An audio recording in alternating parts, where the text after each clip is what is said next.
Karena saya dengar Suster Lauren ini dijuluki Suster Kargo. Pertama tentu saya ingin tahu kenapa sampai dijuluki Suster Kargo. Awalnya memang hampir setiap minggu saya ada di kargo, di bandara. Ya. Jadi ngatur-ngatur kargo? Bukan. Oh apa dong? Jadi apa? Kenapa sampai dijuluki dan kenapa harus ada di bandara? Karena saya seringkali mengurus para pekerja migran yang sudah meninggal. Dan itu lewat kargo Bandara El Tari, Kupang. Itu artinya kargo untuk jenazah? Ya. Jenazah tenaga kerja Indonesia atau tenaga kerja wanita kita yang datang dari mana ini? Dari Malaysia. Malaysia dan atau dari luar negeri ya? juga, ya. Baik, ini ada konteksnya dengan human trafficking misalnya? Ya, para pekerja migran yang meninggal itu penyebabnya ada beberapa faktor ya. Ada mengalami kekerasan, juga mengalami kecelakaan kerja dan sakit ya. Nah, awal mulanya bagaimana kok bisa ada urusan dengan kargo jenazah dari tenaga kerja kita yang meninggal di luar negeri? Awalnya itu saya memang ada tugas dari kongregasi untuk anti human trafficking, pastoral anti human trafficking di Kupang. Nah, kemudian ternyata ketika saya sudah tiba di Kupang, banyak juga kasus-kasus human trafficking yang meninggal dunia. Dan ketika di kargo, karena banyak yang identitas tidak jelas karena non prosedural, jadi mereka awal-awalnya ada jenazah yang tidak jelas alamatnya. Kemudian beberapa kali juga terlantar di kargo itu. Nah, kalau suster tadi bilang non prosedural, Ya. itu artinya ilegal. Iya. Apa banyak yang seperti itu? Banyak sekali. Hampir setiap jenazah yang kami urus itu banyak yang non prosedural. Nah, kalau boleh tahu, ini kan kejadiannya berulang-ulang, tapi berulang-ulang pula TKI, TKW kita dikirim secara ilegal ke berbagai negara.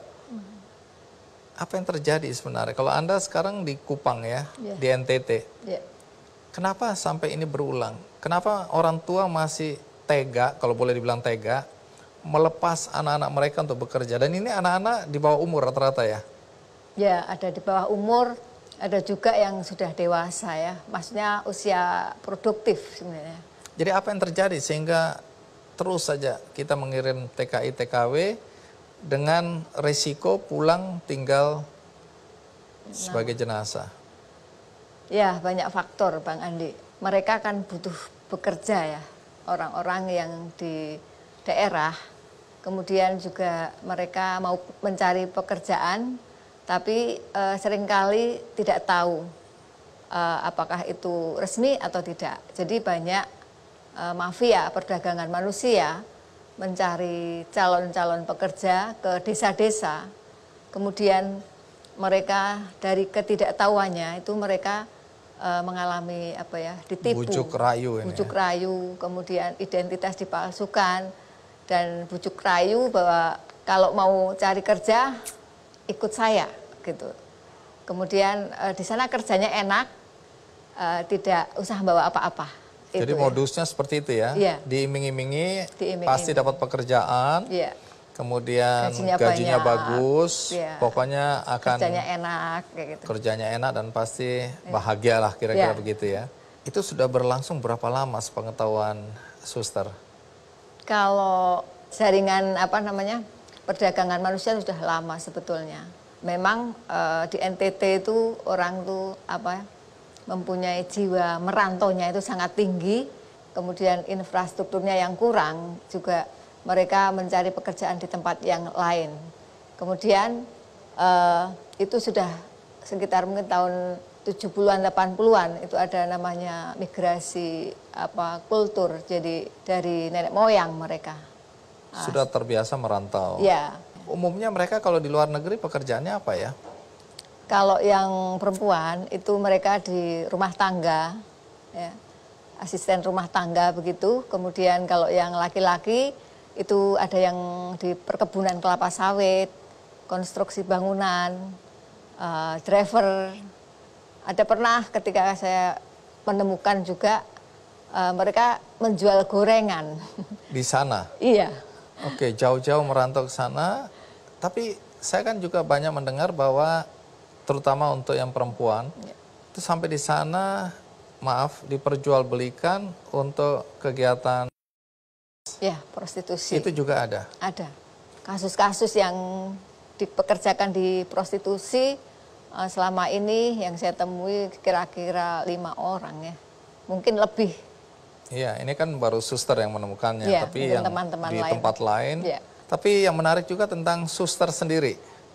Karena pilihan untuk menjadi biarawati ini kan bukan pilihan yang mudah. Saya dengar ini, tapi nanti saya akan tanyakan bahwa ketika suster memilih untuk menjadi biarawati, orang tua menolak, keberatan ya. Suster Lauren, kapan persisnya Anda kemudian memilih jalan hidup sebagai biarawati? Saya dilahirkan dari orang tua yang Bhinneka Tunggal Ika. Ibu saya Muslim, bapak saya kepercayaan. Wow. Kemudian bapak tidak menghendaki anak-anaknya itu harus agama ini, harus agama itu gitu ya. Jadi bapak Dibebaskan. kebebasan. Oke. Ya. Bagaimana dengan ibu? Membebaskan juga? Membebaskan anak-anak juga. boleh memilih, Iya. walaupun tidak harus kepercayaan maupun muslim. Wow. Asal dilaksanakan dengan baik. Baik. Nah, terus bagaimana waktu itu? Membebaskan, kemudian di rumah ada beberapa agama ya, ada Muslim, ada Katolik ya. Kemudian ada Buddha juga, tapi waktu itu kakak saya yang Buddha terus ikut istri, jadi sudah pindah lagi ke Protestan. Ini berapa bersaudara? 8 bersaudara. Oke, jadi 8 bersaudara ini agamanya berapa? Empat agama. Ya. Ada Muslim, Ya. ada Buddha tadinya, Iya. Protestan, Katolik Kristen, dan ada Protestan. Katolik. Iya. Oke, Bhinneka Tunggal Ika dalam satu keluarga. Iya. Oke, menarik. Terus? Karena saya SD ikut di SD Katolik, kemudian saya tertarik menjadi seorang Katolik, dan ketika saya mau dipermandikan atau dibaptis begitu, bapak saya bilang, nanti masih kecil, kamu nanti bisa pindah-pindah lagi gitu. Kemudian saya menunggu dan saya tetap belajar. Akhirnya saya kelas 2 SMP itu saya baru dipermandikan. Jadi waktu itu masih remaja, itu memilih masuk Katolik. Ya. Tapi belum sampai keputusan menjadi Masuk suster. biara, belum. Oke. Jadi waktu remaja akhirnya bilang aku mau masuk Katolik dan dibaptis. Nah, kapan persisnya kemudian suster menentukan aku memutuskan untuk menjadi biarawati?